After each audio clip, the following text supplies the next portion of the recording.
Normalmente os vinagres que eu faço, deem uma olhadinha na nossa playlist de vinagres, eu procuro fazer sempre com uma parte do ingrediente que eu iria colocar no composto. Então, esse não pode fugir à regra. Eu tenho aqui 700 gramas de sementes e cascas de pêssegos que eu tenho guardado. Eu tenho feito pêssegos em calda,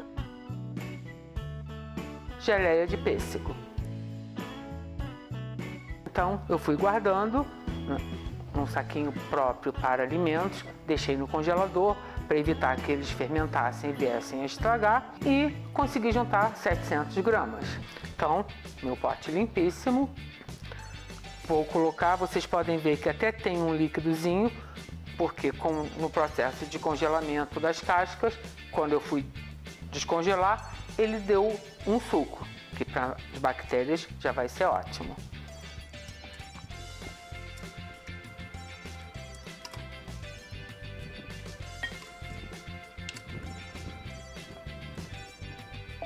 Para essa quantidade de cascas e caroços, eu vou usar uma xícara de açúcar cristal. Você pode usar tanto o demerara quanto o açúcar refinado. Eu não recomendo usar o açúcar mascavo pelo fato dele manchar o vinagre. Em vez dele ficar mais claro, ele vai ficar marrom. Então vou colocar aqui.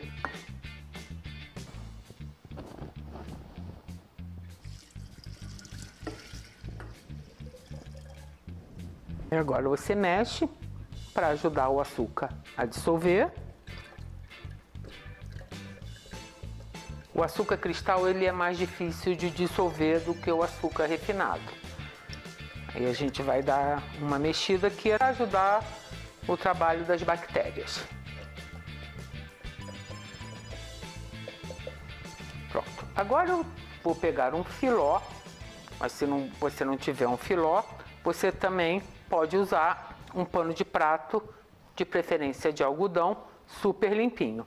Você não pode tampar o pote. Você não deve tampar porque essas bactérias, elas são aeróbicas, elas dependem do oxigênio.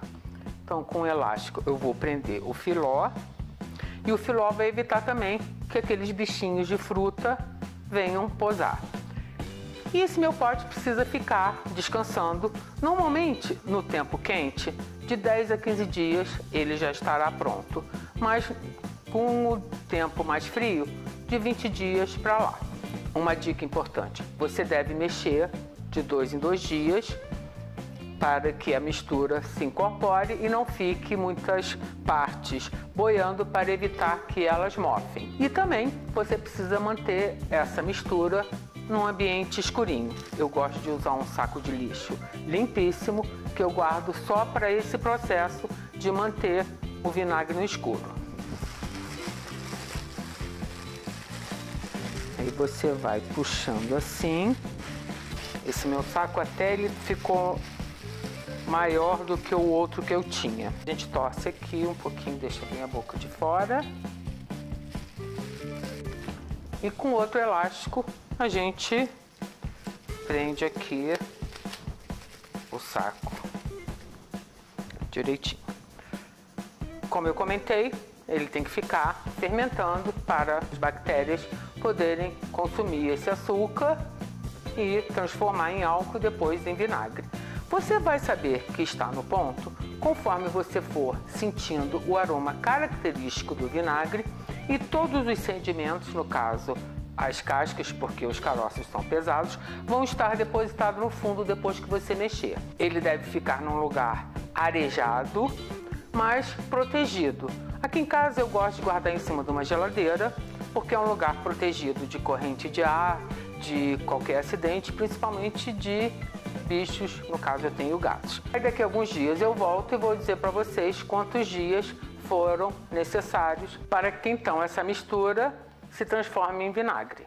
Após 15 dias, eu acho que o vinagre está no ponto. Principalmente aqui onde eu moro, que começou a esquentar bastantinho. Então, eu já comecei, conforme eu ia mexendo, eu comecei a sentir aquele aroma avinagrado. Vocês podem reparar que nem todas as cascas afundaram. Isso por quê?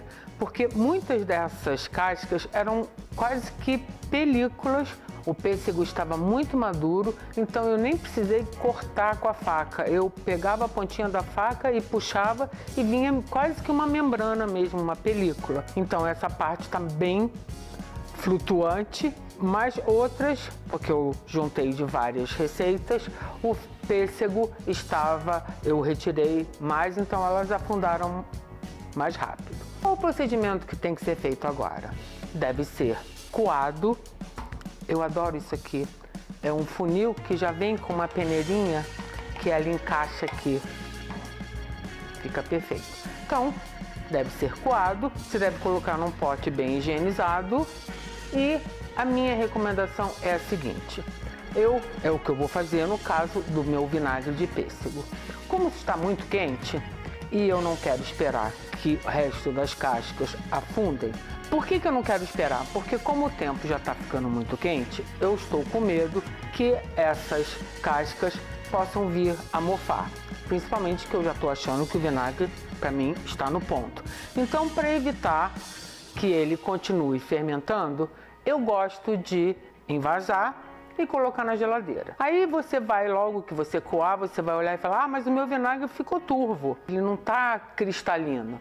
Isso é porque mesmo você filtrando, ainda ficam alguns resíduos do ingrediente, da fruta ou do legume que você estiver usando. Mas com o tempo, você deixando ele quietinho lá na sua geladeira, esses resíduos vão depositar no fundo. Aí quando você quiser usar, você retira com cuidadinho, coloca numa outra garrafinha para usar. Desse jeito, ele vai estar sempre clarinho.